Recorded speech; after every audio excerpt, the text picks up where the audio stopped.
അസ്സലാമു അലൈക്കും. കൽബ് ഹൗസിൻ്റെ പുതിയൊരു വീഡിയോയിലേക്ക് എല്ലാവർക്കും സ്വാഗതം. ഇന്ന് മുഹറായിട്ട് നമ്മളൊരു ഉണ്ണിയപ്പത്തിൻ്റെ റെസിപ്പി ആയിട്ടാണ് വന്നിരിക്കുന്നത്.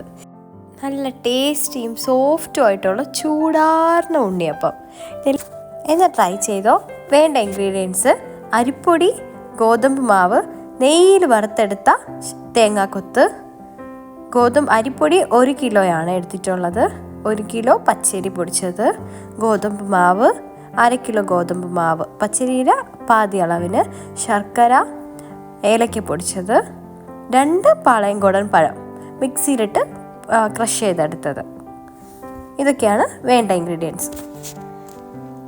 ആദ്യം തന്നെ മാവ് നമുക്കിതെല്ലാം ഒന്ന് ഒരു വലിയ പാത്രത്തിൽ തട്ടി നന്നായിട്ടൊന്ന് മിക്സ് ചെയ്തെടുക്കേണ്ടതുണ്ട്. ആദ്യം തന്നെ അരിപ്പൊടി തട്ടി, ഗോതമ്പ് മാവ്, ശർക്കരപ്പാനി,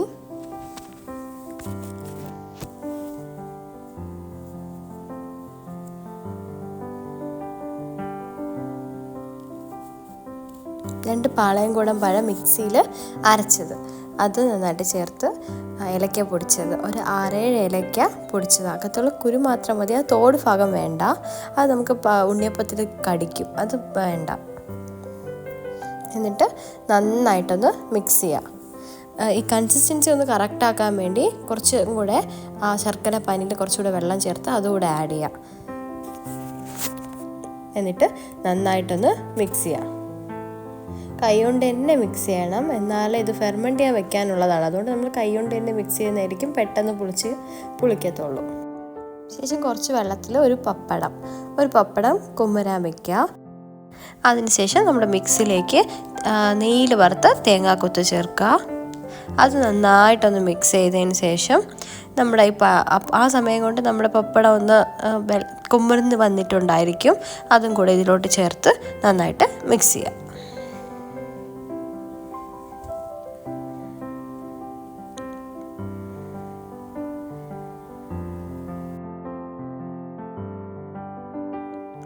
നന്നായിട്ട് മിക്സായ മാവ് കുറഞ്ഞതൊരു 6-7 മണിക്കൂറെങ്കിലും ഫെർമെൻറ്റ് ചെയ്യാൻ വെക്കണം. ഫെർമെൻറ്റ് ചെയ്തതിന് ശേഷം അതിനെ നന്നായിട്ട് മിക്സ് ചെയ്ത് ആവശ്യത്തിന് വെള്ളം ചേർത്ത് ഈ ഒരു കൺസിസ്റ്റൻസിയിലാണ് എടുക്കേണ്ടത്. ഈ ഒരു കൺസിസ്റ്റൻസിയിൽ എടുക്കണം.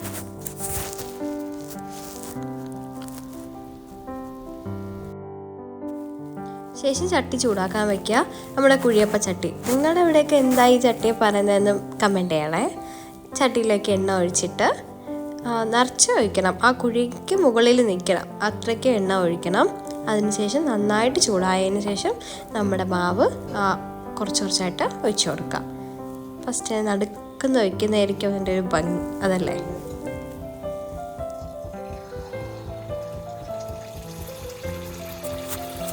ഉണ്ണിയപ്പൊക്കെ പൊരിച്ചത് എൻ്റെ ഇത്താടെ വീട്ടിലായിരുന്നു. ഇത്ത എന്ന് പറഞ്ഞാൽ എൻ്റെ സിസ്റ്റർ-ഇൻ-ലോ. എൻ്റെ മൂത്ത സിസ്റ്റർ-ഇൻ-ലോയാണ്. ബാറ്ററൊക്കെ പ്രിപ്പയർ ചെയ്ത് കൊടുത്തത് ഉമ്മയാണ്. ഇക്കാടെ ഉമ്മയാണ് ബാറ്ററൊക്കെ പ്രിപ്പയർ ചെയ്ത് കൊടുത്തത്. അങ്ങനെ ഞങ്ങൾ ഉണ്ണിയപ്പൊക്കെ പൊരിച്ച് മുഹറം ഞങ്ങൾ അങ്ങനെ സ്റ്റാർട്ട് ചെയ്തിരിക്കുകയാണ്. ഞങ്ങളുടെ ഈ ഒരു വർഷം ബിസ്മി ചൊല്ലി ഞങ്ങൾ ഈ വർഷം സ്റ്റാർട്ട് ചെയ്തിരിക്കുകയാണ്. എല്ലാവർക്കും നല്ലൊരു വർഷമായിരിക്കട്ടെ എന്ന് ഞാൻ ആശംസിക്കുന്നു. നല്ല ഗോൾഡൻ ബ്രൗണിൽ ടേസ്റ്റി ആയിട്ടുള്ള ഉണ്ണിയപ്പം ഇവിടെ റെഡി ആയിട്ടുണ്ട്.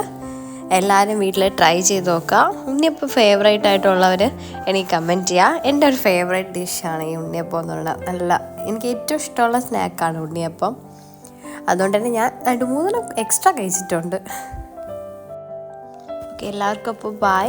Thank you for watching our video. Bye from Kalb house.